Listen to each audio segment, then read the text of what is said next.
Hi everyone, and welcome to my session for the Sketchbook Revival Summit.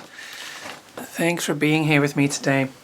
So my name is Tamara Laporte and I'm a mixed media artist, and I wanted to share a little session with you today and talk about the importance of keeping a sketchbook and trying to do something daily if at all possible. I wanted to show you and talk to you a little bit about the supplies I'm using and also the journals I'm using. And I wanted to show you this journal. I actually have quite a lot of these. These are the Moleskine, or the Moleskine, like I said earlier. And in this was probably in 2006 and 2007, I challenged myself to do a page in my Moleskine, or actually a spread in my Moleskine every day. And so this is a very old Moleskine. You can actually see on my YouTube channel the flip through of these. This is the second or the third one that I started to fill up. And I did simple, straightforward pages, but I did them. I said to myself, I want to do them daily. And I have to tell you, sorry, let me just adjust the light for you here.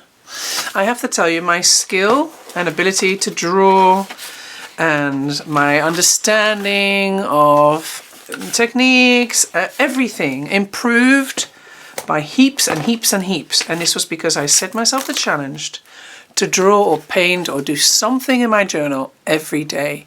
So it's an invaluable process, and I definitely recommend you trying to find the time to do something every day. Even something like this, just a bit of paint, some words. And how I approached these spreads was to sit with myself, connect with my feelings for a little while, see what was there. Clearly that day I was dazed, crazed and amazed. So, you know, when it comes to themes, I usually just sort of would check in with myself, see what I was feeling and do something along those lines. But anyway, so I'm just kind of showing you how I managed one year, Nicole Kidman, to basically make art in a journal every day, and how helpful it was with regards to how much I grew, how much I learned, how much fun, like how much exploration there was. Clearly, like those are her legs. They didn't fit, so I cut them out, put them on the second page. Basically, it was a lot of fun and exploration and growth and development. So I definitely recommend you do something similar if you're able to do that. If not every day, then, 2 or 3 times a week. Now, I'm showing you, I've grabbed a couple of my journals because I wanted to talk to you about, look how tiny this cute journal is. I want to talk to you about the type of journals you could use. So I would suggest, if you wanted to do a daily practice, is not necessarily. If you have the time to work big, great. If not, then I would try and look for sort of this kind of size, which is the A5, 5 by 7 inches roughly. Or you can make your own journal. So I wanted to show you this journal that I made myself many years ago. It's a little bit bigger, but it's real fun to make your own journal. A bit more time consuming, but super fun to make your own. So, and then you can also choose which paper you like, so you can include the paper that, that really works for you. So that's another suggestion I have, making your own journal Coptically. So this is a Coptic binding journal. And or you can buy an even tinier Moleskine. So this is a little Moleskine, and all I did was tiny little. I would write, I would do little tiny drawings in them. It's a bit too small for me, but again, for the sake of doing doing some work every day, a tiny Moleskine like this is really helpful. But in this journal, I only worked with pencil rather than extra paint, and also because it's cardstock, so it doesn't have watercolor paper. Which brings me to the next part. So for me personally, this is this works best for me. It depends very much on what type of artwork you're making, but I prefer watercolor paper. So this is a little journal that is which is by Robertson. It's a watercolor. They call it the Watercolor Sketchbook by Robertson, and it's got Waterford and Saunders papers on the inside. It's 140 pounds or 300 GSM of watercolor paper, and it's really, really absorbent and works well when you're doing heavy work. However, you can see that it's landscape orientation rather than portrait orientation like these. I personally much prefer the portrait orientation, but I haven't found a portrait orientation of this small, the size yet, that has the right paper in it. So I often end up, excuse me, in these journals. These are my absolute favorite journals, Robertson watercolor sketchbooks. They're hard to find. I sell them myself now, but even when I ordered them, they are often out of stock or they are behind. So sorry to get you excited about these. They're not so easy to find, but if you can find a watercolor sketchbook, that's the one I recommend really. And the Moleskines do have a watercolor little similar actually in the same shape. I don't know why they do this. With watercolor they always go portrait, landscape rather than, why not just do it this way? So anyway, this is a little Moleskine, watercolor Moleskine, and it's alright, but this is so old. This is 2010 that I did this. But the paper is a lot thinner. So the paper is 90 grams, I think, instead of 300 grams. So it's fine, actually. I think it's fine for the method that I'm going to show you next, because we're only working with a bit of inks and a little bit, that's it. So you know what, I think you'll be fine actually to use this paper for the type of tutorial I'm showing you next. But if you're the type that likes to do collage and brayering and acrylics and other stuff, you know, you like to treat your paper fairly heavily, then I recommend using paper that is sturdier. So 300 GSM over this. Okay, so just a little word about the journals and the cool thing. So if you're working in the smaller journals, it's easier to obviously dedicate maybe 10 minutes or 20 minutes or half an hour, whatever you have available a day, to your creative process. And can't express how valuable it is to do something every day, both for your mental health and your emotional health, as well as your creative health. And what I mean is like your development, your growth, and your skill development really. So the other thing that I think is really handy to do is if you use very few supplies. So if you're, let's say, out and about, or you're on holiday, or even just at home, and you don't want to do something that is full on with a lot of supplies and it's going to take you 2 to 3, 4 hours, you can take a small journal. And then my current recommendation is an aqua brush of some sort, or just like a normal brush with a cup of water or something. Aqua brushes I've come to use more and more. And then all you need for the next tutorial, you can have more and you can use more if you want, but the very basics that you can use on this type of tutorial is a blue marker of some sort, water soluble preferably. So the Tombos are water soluble inks. So in other words, the inks become watery and painty once you add water to it. It's not alcohol based. Some markers, you put them on the page, you add water to it, and they don't move, they don't budge. But you need either, this is an Ecoline brush pen, this is a Tombow marker.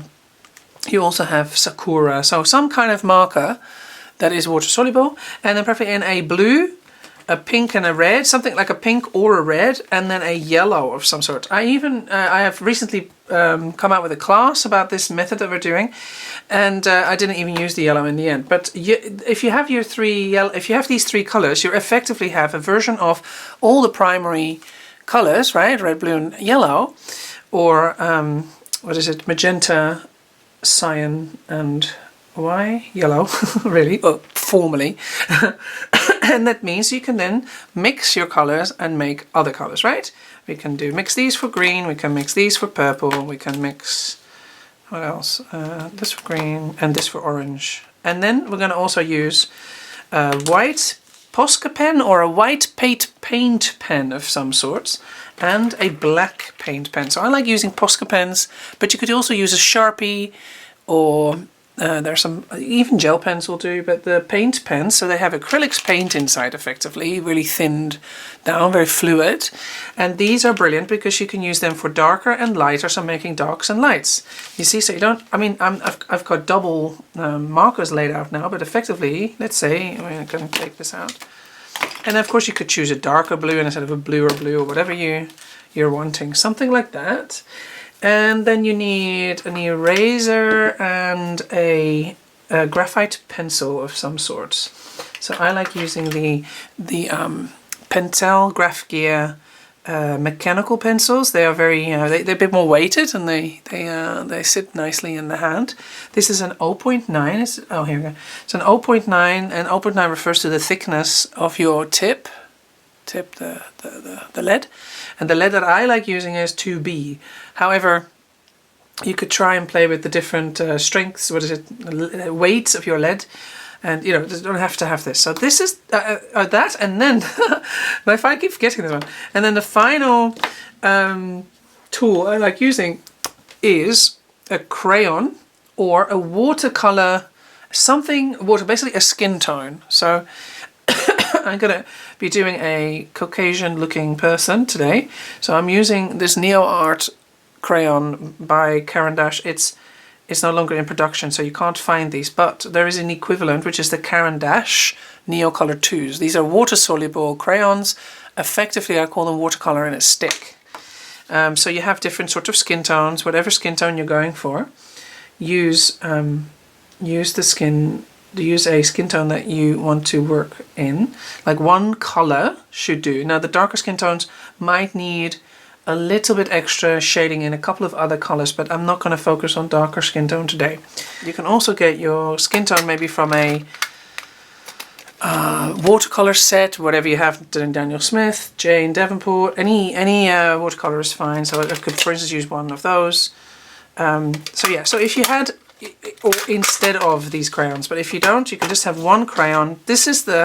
If you have something like this available to you, you can put them in a little purse and a journal, go out and about on holiday, take it into the house, sit on your couch.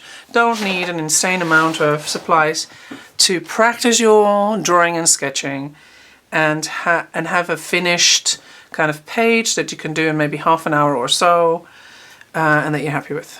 So, but don't get me wrong, you can use more. You can use as many as you want. I often end up with this massive pouch of insane amount of this crayons. And actually, you know what? Sometimes when you take a lot more supplies with you, it's overwhelming, and you just go, I don't know what to choose. You start to get actually fairly frustrated. So here's my little journal that I wanted to show you as well. So here is and I'm working. So I'm working in this strange shape. You see, so I'm working in a kind of narrow shape. Not always. Sometimes I do something different. Sometimes I work on only one page, so that's easier because it's quite hard to work up here. The other one I've done, I also work this way, but this is quite fun. It's a strange shape, and I enjoy working in this strange shape, but more than anything, I'm attracted to the paper. And again, if you have specific paper you want, you could just make your own journal, even a little smaller than this, by looking up a Coptic binding tutorial somewhere. I wanted to just show you how I might do a little face in this journal, similar to this, or similar to this. I did this on my course, Turn a Little into a Lot, very recently. What else? This is cool. We can do something like this, maybe like a long haired. The hair that goes into the other page is quite cool, and I had an animal in there. And this is also cool. Look, unicorn! Anyway, so there. Anyway, giving you a flip through, and now let's get started. So this is and another thing I was going to show is, like, you can, even if you're very, very short for time, do little lovely things like this. Just bit of ink, bit of shapes. This I've used some pencil here, color pencil, non-water soluble. But then you just always busy and always doing something, and it just helps with you staying connected to your creative process, growing and developing, and it also calms us down, doesn't it? So it's good for your mental and emotional health. All right, so let's get started on something. I had some sketches here, and I will mostly time lapse this so the session isn't too long, but I'll also put some subtitles under so that you can see what I'm using and what I'm doing and what my thinking is. Let's get started.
everyone, so here are the two finished pages. I could tinker a bit more with them, excuse me, add some more little details here and there and tidy some things up, but I'm pretty happy where it is. And so as you as you may have seen, is I used only a very small variety of crayons, mixing the blue with the pink to make sort of a purpley grey for shading the face. And yeah, the black and white as well used to kind of find the dark or the deeper areas. And then the rest is all done with the same, pretty much the same colours, yellow, blue and black and white and pink. So as you can see, with very small amount of supplies and a small journal, you can do quite a lot of cool work within a small amount of time, and have some fun and continue to develop your skill and have that relaxing time that art can, the art process can provide you with. So I hope you enjoyed this little session with me, and if you want to find out more about me, please come and visit my website on www.willowing.org, and I'd love to hang out and connect with you there. All right, everyone, thank you so much for joining me on my session today for the Sketchbook Revival Summit, and I hope to see you again. Thank you. Bye.